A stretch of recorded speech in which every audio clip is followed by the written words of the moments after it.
नमस्ते दोस्तों।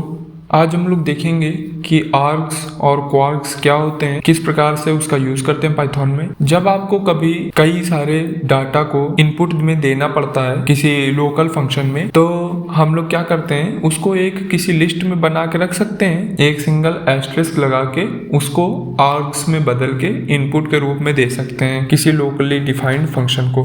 तो देखिए, मान लीजिए कि सबसे पहले तो हम लोग एक डाटा अपना लिख लेते हैं। मान लीजिए किसी का नेम और एज और सिटी हैं तीनों एक साथ, और उसको हमें प्रिंट करवाना है या कुछ सर्च करना है उसमें। तो सबसे पहले एक्सटेंसिव, जब आप कोई बड़ा कोड लिखेंगे तो आपको अगर बार बार ये काम करना है तो बार बार हम एक चीज़ लिखते नहीं हैं, उसके लिए फंक्शन बना देते हैं। तो सबसे पहले हम लोग डाटा लिख लेते हैं कि किसी का इन्फो जो है वो है, नेम मान लीजिए कि राम है और एज मान लीजिए कि 23 है। प्लेस जो सिटी में रहता है उस सिटी का नाम है लखनऊ। ये एक इन्फो है आपके पास, और अब हमें इसमें कोई चीज़ अगर सर्च करनी है या फिर तो इसे प्रिंट करना है तो हम लोग डायरेक्ट ऐसे कर सकते हैं, ठीक है। लेकिन अगर हमें कोई चीज़ इसके लिए इसमें सर्च करनी है तो सर्च कैसे करते थे, फॉर आई इन इन्फो, ठीक है।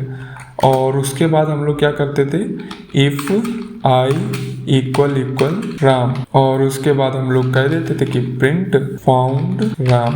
इस प्रकार से हम लोग करते थे जब हमें कभी भी कुछ भी सर्च करना होता था अगर किसी लिस्ट के अंदर, ठीक है। देखिए, फाउंड राम लिख के आ गया है। अगर आपके पास कई सारी इन्फो है और अब उसमें से आपको राम फाइंड करना है या फिर कोई स्पेसिफिक लेटर फाइंड करना है, तो फिर बार बार तो हमें ये 3 लाइन लिखनी पड़ेंगी, और उससे भी ज़्यादा बढ़ के आपको कुछ करना है तो उसकी और लाइनें हो जाएंगी और बार बार कोड लिखना पड़ेगा। तो हम लोग इसका यूज़ नहीं करते हैं। हम लोग एक फंक्शन डिफाइन कर लेते हैं ऊपर, एक्चुअली इसी को कॉपी कर लेते हैं, और अब इसमें एक फंक्शन डिफाइन कर लेते हैं जो हमारा कीवर्ड राम सर्च करेगा हमारे डाटा में। हम लोग अपना जो लिस्ट है वो दे देंगे, लेकिन इसमें ये याद रखिएगा एक एस्टेरिस्क ज़रूरी है। इसको हम लोग लिस्ट को ऐसे ही इनपुट में नहीं दे सकते हैं, इसके लिए हमें एक एस्टेरिस्क लगाना पड़ेगा। एस्टेरिस्क के बाद हम लोग आर्ग्स लिख सकते हैं और ऐसे छोड़ सकते हैं, और एस्टेरिस्क के बाद आप कोई भी नाम लिखना चाहें तो लिख सकते हैं। बस ये याद रखिएगा एस्टेरिस्क लगाना बहुत ज़रूरी है। और एस्टेरिस्क क्या करेगा, उसे एक टपल में बना के अपने अंदर स्टोर कर लेगा, जिसको हम लोग चेंज नहीं कर सकते हैं। तो एस्टेरिस्क क्या करेगा कि इसे टपल में बना के अपने अंदर स्टोर कर लेगा। और अब हम लोग इसमें से अगर हमें फाइंड करना था जो भी, तो हम लोग ऐसे फाइंड कर सकते थे कि फॉर आई इन इन्फो की जगह पे अब हम लोग एस्टेरिस्क के बाद वाला जो है वो नेम लिख लेते हैं, और इसको हम लोग चेंज करके कुछ भी लिख सकते हैं जो हम लोग चाहें। मान लीजिए कि इन्फो लिखना है तो इन्फो लिख सकते हैं, या फिर डिटेल्स लिखना है वो भी लिख सकते हैं। बस ये एस्टेरिस्क ज़रूरी है। और अब हम लोग चाहें तो, और इसके बाद अब हमें फंक्शन को कॉल भी करना पड़ेगा। फंक्शन कॉल कैसे करेंगे, इसके लिए हम लोग लिखेंगे फाइंड राम, और ब्रैकेट के अंदर हम लोग क्या करेंगे कि इसका जो है इसमें एक जो हमारा डाटा का स्ट्रक्चर है जिसमें हमारा सारे इन्फो स्टोर्ड है उसे आस्टेरिस्क में लगा के और इसे इनपुट के रूप में दे देंगे। तो ये जो है ये क्या होगा इससे कि ये जो इन्फो है इसके अंदर की सारी वैल्यू एक टपल में बदल जाएंगी और वो डिटेल में जाके स्टोर हो जाएंगी। अब अगर हम लोग चाहें तो इसे प्रिंट करवा सकते हैं, जो भी है। अगर हमारा राम इसमें होगा तो राम मिल जाएगा, और अगर राम नहीं होगा तो एक एल्स का स्टेटमेंट बना देते हैं, और अब हम लोग चाहें तो इसे रन कर सकते हैं।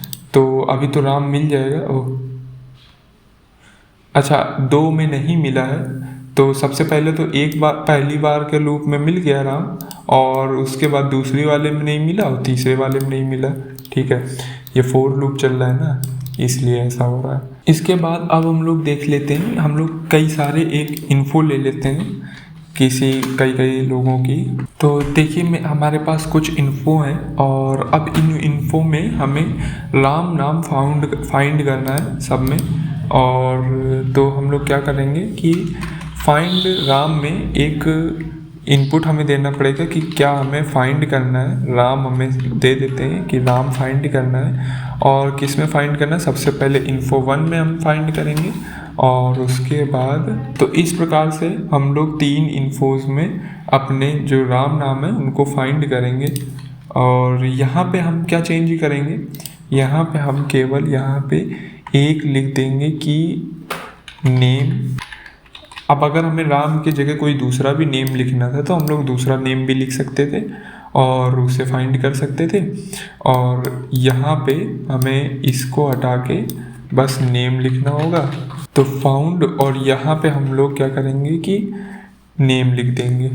और अगर हमें नहीं मिलता है नेम तो हम क्या करेंगे, यहाँ पे एक ट्रू या फॉल्स स्टेटमेंट लिख देते हैं कि स्टेटस क्या हुआ, स्टेटस इक्वल्स, अभी तो हम लोग ट्रू लिख देंगे। और उसके बाद स्टेटस इक्वल्स हम फॉल्स लिख देते हैं, क्योंकि हम लोग यहाँ पे लिख सकते हैं कि अगर हमें नाम मिल जाए तो स्टेटस इक्वल जो है वो ट्रू हो जाए। और हम लोग यहाँ पे एक कंडीशनल लिख देंगे कि if status equal if status, ठीक है। स्टेटस क्या होगा, स्टेटस की वैल्यू अगर ट्रू होगी तभी एक फंक्शन चलेगा, और अगर फॉल्स होगी तो नहीं चलेगा। तो हमें क्या करना पड़ेगा, नॉट लगा देते हैं ताकि जो स्टेटस की ये वैल्यू है वो बदल जाए, है ना। क्योंकि अगर ये फॉल्स हो जाए तो हमारा यहाँ पे प्रिंट हो जाए कि राम नेम नॉट फाउंड। तो फिर हम देखिए स्ट्रिंग फॉर्मेटिंग काफ़ी आसान रहता है, ठीक है। स्ट्रिंग फॉर्मेटिंग काफ़ी आसान रहता है। नॉट फाउंड स्ट्रिंग फॉर्मेटिंग कैसे की जाती है, यहाँ पे कोई भी अगर वेरिएबल हमें प्रिंट करवाना होता था तो हम लोग F लगा के फिर कोट्स में कोई भी नेम लिख सकते थे, वेरिएबल नेम करली ब्रेसेस के अंदर, और हमारा जो वेरिएबल नेम में जो वैल्यू थी वो यहाँ पे प्रिंट हो जाएगी, ठीक है। अब क्या होगा, अगर इस स्टेटस की वैल्यू ट्रू होगी, ठीक है, तो ये लूप नहीं चलेगा। और अगर ये स्टेटस की वैल्यू फॉल्स होगी तब हमारा कंडीशनल चलेगा। इफ़ कंडीशनल तभी चलता है जब इसके आगे जो भी कंडीशन लिखी है वो ट्रू हो जाए, ठीक है। तो स्टेटस जब ट्रू होगा तो हमें नहीं चलना चाहिए ये कंडीशन, ये प्रिंट नहीं होना चाहिए कि नॉट फाउंड, और जब फॉल्स हो तो हमारी जो कंडीशन है ये ट्रू, ये चल जाना चाहिए। तो इसे एक बार रन करके देख लेते हैं, क्योंकि हमने पहले से ही सब कुछ प्रिंट करके रखा हुआ है तो ये तुरंत हमें इसका रिज़ल्ट मिल जाएगा। तो देखते हैं क्या रिज़ल्ट मिलता है। तो इसमें क्या हुआ, इसमें यहाँ पे भी राम नॉट फाउंड लिख के आ रहा है, ऐसा क्यों। तो देखिए असल में ये काम क्यों नहीं कर रहा है, ये इसलिए काम नहीं कर रहा है क्योंकि आई इन डिटेल्स क्या कर रहा है कि आई को एक टपल में बदल दे रहा है, ठीक है। तो फॉर लूप में जो आई है वो एक टपल है, और जो हमारा नेम है वो एक स्ट्रिंग है। स्ट्रिंग क्या है, राम, है ना। जो हमने इन्फो दे रखी है नेम वो एक स्ट्रिंग है, और जो आई है वो टपल है। तो टपल और स्ट्रिंग में अगर आपको इक्वालिटी चेक करनी होती थी तो आप इक्वल नहीं लगा सकते थे, है ना। अगर हम लोग यहाँ पे नेम को ही मैच कर सकते होते, ऐसे तो कर नहीं सकते हम लोग कि ऐसे कर दे, है ना, ये रॉन्ग हो जाएगा। तो हमें क्या करना पड़ेगा, आई इन डिटेल्स लिखनी पड़ती थी, है ना। तो इसी प्रकार से हम यहाँ पे भी क्या कर सकते थे, इफ़ नेम इन आई कर सकते थे, ठीक है, क्योंकि आई जो है वो हमारा एक टपल है, ठीक है। और ये क्या इससे क्या होगा कि नेम फाइंड करा जाएगा आई में, ठीक है। और हम इक्वल नहीं लगा सकते हैं, ठीक है। तो आई उसी प्रकार का बन जाता है जिस प्रकार की डिटेल यहाँ पे लिखी होती है, ठीक है। और अब हम लोग इसे चाहे तो रन कर सकते हैं, और अब हमारा रिज़ल्ट होपफुली सही आ जाएगा। और देखते क्या होता है। तो देखिए हमारा बीच में जो राम था वो मिल गया है, और बाकी दोनों में नहीं मिला है। इन्फो 2 में हमारा नेम है राम, और बाकी सब में नहीं है। इस प्रकार की छोटी छोटी डिटेल है, तभी हम कोड बनाते रहते हैं बीच बीच में, और स्किप नहीं करते हैं कि बस बता दिया यूज़ और निकल जाए, क्योंकि कई सारी डिटेल हैं जो हम आपको नहीं बता सकते हैं। क्यों नहीं बता सकते? क्योंकि पाइथन बहुत बड़ा प्रोग्राम है और हर चीज़ कहते कहते बहुत समय हो जाएगा और वीडियोस की लंबाई काफ़ी बढ़ जाएगी। तो हम इसको शॉर्ट रखने के लिए हम कोड बनाना चालू करते हैं, क्योंकि देखिए कोडिंग लर्न करने का या फिर कोड करने का सबसे आसान तरीका है कि कोड बनाना शुरू किया जाए, और सबसे इफ़ेक्टिव तरीका भी है। लर्न करना नहीं चाहिए इसमें बस बनाना शुरू करना चाहिए। आपको कोडिंग अगर करनी है तो फिर बस कोड बनाना शुरू कीजिए, और कोई भी लर्न करने की ज़रूरत नहीं है आपको कुछ भी। और बस इसी प्रकार से हमारा ये कोड रन हो जाएगा। और ये तो केवल आर्क्स की बात रही, और क्वार्क्स भी है इसमें, तो हम लोग क्वार्क्स भी देख लेते हैं। तो आर्क्स का आपको पता चला किस प्रकार से काम करते हैं। हम लोग कोई भी इन्फो अगर कई सारी लिखी है हमारे पास और सब में कोई नेम फाइंड करना है, मान लीजिए फाइंड नेम है और ये हमें फाइंड करना है सब में, तो हम लोग क्या करेंगे, हम लोग बस ऐसे ही लिख देंगे जो हमारा वेरिएबल है, वेरिएबल हम लिख के, और सारे कोड हम लोग लिख सकते हैं जितने भी हमें नेम फाइंड करने, जितनी भी इन्फो है हमारे पास, उसमें सब में हम लोग ये सारी डिटेल्स फाइंड कर सकते हैं और लूप से इटरेट कर सकते हैं, ठीक है। और जो चाहे हम लोग वो कर सकते हैं। तो इस प्रकार से आर्ग्यूमेंट ऑर्ग्स काम करते हैं, जो कि एक टपल में चेंज कर देते हैं। टपल में हम लोग कोई भी चीज़ एडिट नहीं कर सकते हैं। अगर हम लोग यहाँ चाहें, मान लीजिए कि डिटेल चेंज करने की कोशिश करें, जैसे कि हम लोग ये स्मॉल ब्रैकेट तो टपल में ही लगाए जाते थे। अब अगर हम लोग मान लीजिए कि हमने पहले भी आपको बताया था कि जब भी टपल में कुछ भी एडिट करते हैं, अपेंड करने की कोशिश करते हैं, तो वो नहीं होता है। अगर हम लोग इस प्रकार से कोई भी डिटेल में, जो हमारा डिटेल वेरिएबल है, इसमें कोई भी हम वैल्यू अपेंड करने की कोशिश करें, तो हमारा जो फंक्शन है वो काम नहीं करेगा, क्योंकि जो हमारा अपेंड फंक्शन है वो एडिट करता है, लास्ट में ऐड कर देता है वैल्यू।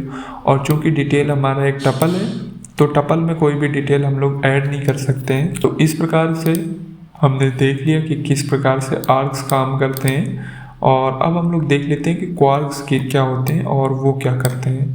अब मान लीजिए कि इनका कोई भी क्रम नहीं है, तो इस प्रकार से हमारी कोई डिक्शनरी बनती थी, और हमारे पास जो डिटेल है वो एक की वैल्यू में, कि नेम हमारा सतीश, एज 21 है, और सिटी जो है वो कानपुर है।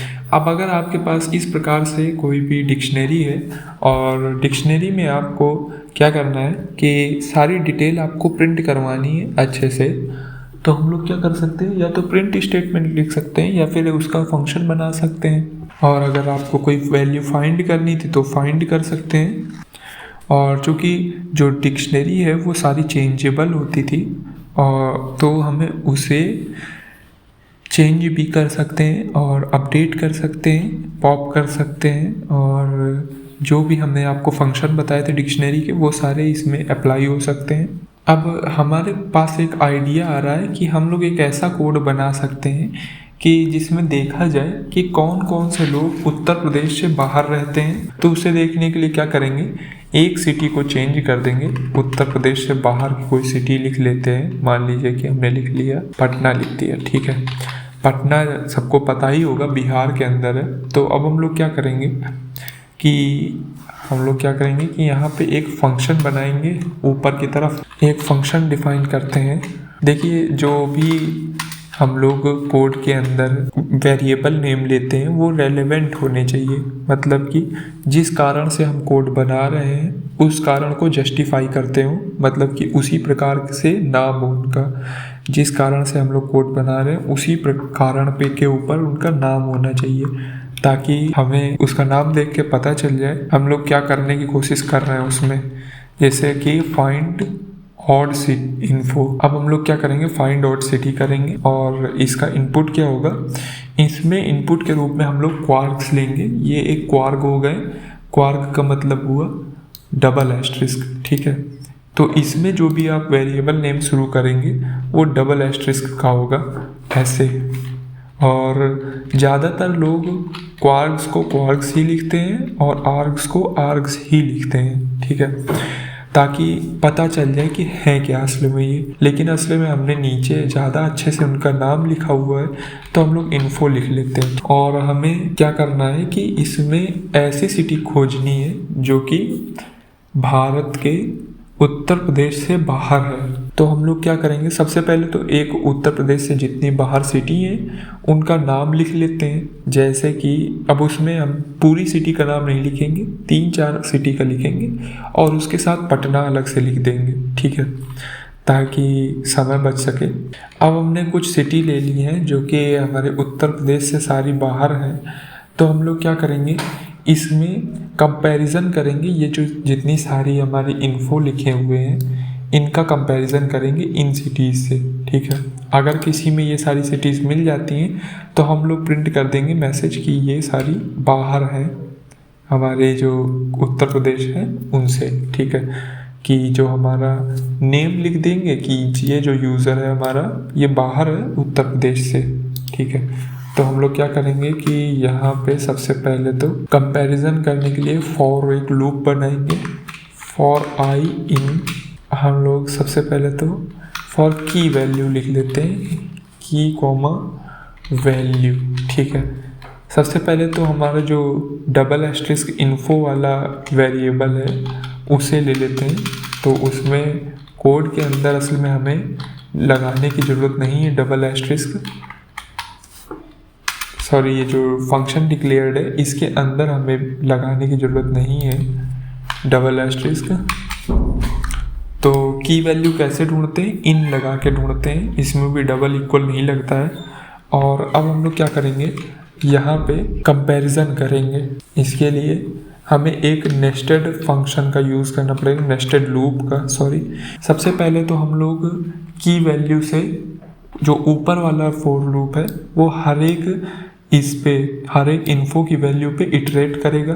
पहले लूप में राम के ऊपर, फिर एज 23 के ऊपर, फिर सिटी पटना के ऊपर। 3 बार ये चलेगा और उस 3 में हर एक बार जितनी भी वेरिएबल होंगे 4 के अंदर वो लूप चलेगा, ठीक है। जैसे कि for I in odd cities. अब हम लोग क्या करेंगे, अगर इफ़ एक कंडीशनल ले लेंगे, इफ़ आई इन वैल्यू, ठीक है, क्योंकि जो हमारी सिटीज़ हैं वो सारी वैल्यू के अंदर लिखी हुई हैं। देखिए इनकी की सिटी है और वैल्यू जो है वो पटना या कानपुर या आगरा है, ठीक है। तो हम लोग क्या करेंगे कि ये फॉर लूप क्या करेगा कि हर एक वैल्यू के ऊपर, हर एक की और वैल्यू के ऊपर इटरेट करेगा। मतलब कि हर बार की और वैल्यू की जो वैल्यू होगी एक बार होगी नेम सतीश, ठीक है, और उसमें लूप चलेगा और सर्च किया जाएगा कि ये सारे लोग क्या नेम सतीश में मिलते हैं इफ़ कंडीशनल से, मतलब कि सतीश में केवल, क्योंकि केवल हमने इसमें वैल्यू ली हुई है तो वैल्यू पे ही चेक करेगा इफ़ कंडीशनल कि मैच करते हैं कि नहीं। और अगर मैच करते होंगे तो नीचे हमारा ये जो भी कोड ब्लॉक इसके अंदर लिखेंगे वो प्रिंट हो जाएगा। प्रिंट क्या कर सकते हैं हम लोग, प्रिंट कर सकते हैं फाउंड यूज़र नंबर। और यहाँ पे हम लोग क्या करेंगे कि इन्फो और 2 वाला दे देंगे या फिर यूज़र नेम, इसका नेम दे देंगे जो भी हमारा लूप नंबर चल रहा होगा। वेट अ मिनट, कैसे फाइंड करेंगे कि क्या कौन सा हमारा लूप चल रहा है, फाइंड कर सकते हैं। देखिए अब हमें क्या करना है कि find user name which is outside Uttar Pradesh, odd user name which is outside Uttar Pradesh. और यहाँ पे अब हमें प्रिंट करना है नेम जो भी है हमारा वेरिएबल, जो भी यूज़र है जो कि हमें उत्तर प्रदेश से बाहर मिला है। तो उसके लिए हमें क्या यूज़ करना पड़ेगा, वैल्यू लिख सकते हैं हम लोग, क्योंकि नेम उसी इन्फो की वैल्यू प्रिंट कर देंगे। तो वो इन्फो हमें कैसे मिलेगी, उसके लिए हम लोग क्या करेंगे, यहाँ पे तो पहले तो इसे f नेम कर देते हैं और यहाँ पे क्या करेंगे, इफ़ i जो है वो वैल्यू में मिल गई हो कि हम फाइंड करेंगे नेम के लिए और j इन इन्फो, और यहाँ पे हम लोग फाइंड करेंगे इफ़ j, ये नहीं, if for j in info नहीं, फॉर की कॉमा वैल्यू इन इन्फो। और अब हम लोग यहाँ क्या करेंगे कि फाइंड इफ़ की इक्वल नेम प्रिंट, और इसी को यही प्रिंट कर देंगे कंट्रोल और x दबा के, फाउंड और यूज़र नेम, और यहाँ पे हम लोग वैल्यू नोट कर देंगे इसकी, और विच इज़ आउटसाइड उत्तर प्रदेश। और अब हम लोग इसमें से एक फंक्शन कॉल करेंगे डबल एस्टेरिस्क लगा के। इस प्रकार से हम फाइंड करेंगे और अब इसे रन करके देखते हैं एक बार ये एरर क्यों आ रहा है। अब इसे रन करके देख लेते हैं। अनएक्सपेक्टेड इंडेंट का मतलब क्या हुआ, ये इंडेंटेशन हमने फालतू में दे रखा था। अब हम लोग इसे चाहे तो रन करके देख सकते हैं। रन करते हैं, इसे क्या होता है। तो इंटीजर पे इटरेबल नहीं है तो उसे हम लोग इसे भी क्या करते हैं कि स्ट्रिंग में चेंज कर लेते हैं, है ना। और मतलब कि कैरेक्टर या फिर स्ट्रिंग डाटा टाइप में इसे चेंज ही कर लेते हैं। इस पे इटरेट नहीं हो पा रहा तो अब रन करते हैं। राम विच इज़ आउटसाइड उत्तर प्रदेश। तो देखिए क्या हुआ, एक बार और रन करते तो क्या हुआ कि हमें यूज़र नेम मिल गया राम, जो कि उत्तर प्रदेश से बाहर है। तो इस प्रकार से, तो देखिए इस प्रकार से जो यूज़र नेम जो कि हमारे शहर ये सारे जो उत्तर प्रदेश से बाहर थे, इसमें मैच किया गया कि कौन सी यूज़र नेम की जो सिटी है वो बाहर है, इन सब में से मैच करती है। तो क्या होगा कि ये सारी सिटी क्योंकि उत्तर प्रदेश से बाहर थी तो हमने प्रिंट कर दिया है कि ये यूज़र नेम जो है वो बाहर है उत्तर प्रदेश से। अब हम लोग कई सारी इन्फो के लिए ये यूज़ कर सकते हैं। तो इसमें देखिए हम लोग नेम की जो पोजिशनल है, जो नेम का पोजीशन है वो चेंज कर सकते हैं। कहीं भी इसमें नेम कट करके कहीं भी लिख सकते हैं, और बाद में अगर हम लोग चाहें तो बाद में भी नेम और सतीश ऐड कर सकते हैं। जैसे कि अब अगर हम लोगों को मान लीजिए कि इन्फो यहाँ नहीं मिली है और बाद में हमें ऐड किया है, तो हम लोग यहाँ पे क्या करेंगे, या फिर तो नीचे की तरफ है इन्फो 1 के लिए हम लोग अभी फाइंड नहीं करते हैं, और हम लोग नीचे कहीं पे फाइंड करेंगे। नीचे कहीं पे गए और वहाँ पे हमें एक और जगह पे इन्फो जो 1 है वो मिल गई कि जो यूज़र नेम था इसका वो कुछ और था, बाद में मिला मान लीजिए कि। तो हम लोग इसमें क्या कर सकते हैं, इसमें हम लोग कोई भी वैल्यू अपडेट कर सकते हैं। अपडेट क्या कर सकते हैं, कोई भी की और वैल्यू जो है वो लिख सकते हैं। जैसे कि हमने अब नेम लिख दिया, नेम हमें फिर से मिल गया। क्या था पहला यूज़र नेम, मान लीजिए कि सतीश था, ठीक है। ये यूज़र नेम हमें मिल गया, और उसके बाद जब ये यूज़र नेम मिल गया तो हमें इन्फो 1 में हमने ऐड कर दिया इन्फो डॉट अपडेट करके। और उसके बाद हम लोग यहाँ पे फिर से कर सकते हैं फाइंड डॉट सिटी। यहाँ पे फिर से हम लोग डबल एस्टेरिस्क लगा के इन्फो 1 दे सकते हैं, और फिर भी हम लोग रन करेंगे तो नेम वैसे ही रन होगा। और अपडेट कर सकते हैं कोई भी वैल्यू, सिटी हम लोग मान लीजिए अपडेट कर सकते हैं। अब अगर हमने अपडेट में यहाँ पे कोई सिटी दे दी, मान लीजिए कि देखिए इसको तो ठीक है, इसको हम लोग ऐसे ही रखा रहने देते हैं, और नीचे क्या करते हैं इन्फो 1 में जो सिटी है वो अपडेट कर देते हैं। सिटी है, सिटी को हम लोग कलकत्ता कर देते हैं। कलकत्ता की स्पेलिंग क्या थी, हाँ कोलकाता, ठीक है यही थी ना, हाँ यही थी। और अब हमारा जो सिटी है वो कोलकाता हो जाएगी। तो जो हमारा, तो हम देखते हैं पहले क्या होता है, इसे रन करते हैं। तो देखिए सतीश भी हमारा आउटसाइड उत्तर प्रदेश हो गया और राम भी आउटसाइड उत्तर प्रदेश हो गया, क्योंकि दोनों की सिटी जो है वो उत्तर प्रदेश से बाहर की सिटी थी। ठीक है, तो आप यहाँ पे भी अपडेट कर सकते हैं अगर चाहें तो, और यहाँ पे भी अपडेट कर सकते हैं। तो आज की क्लास से आपको पता चला किस प्रकार से हम लोग डिक्शनरी और टपल को आर्ग्स और क्वार्क्स के रूप में फंक्शन को दे सकते थे, और फंक्शन में भी वही फंक्शनैलिटी ला सकते थे जो कि डिक्शनरी और टपल के रूप में हमें नॉर्मल कोड में मिलती थी। ठीक है, तो आज के लिए बस इतना ही और मिलते हैं अगली क्लास में। नमस्ते।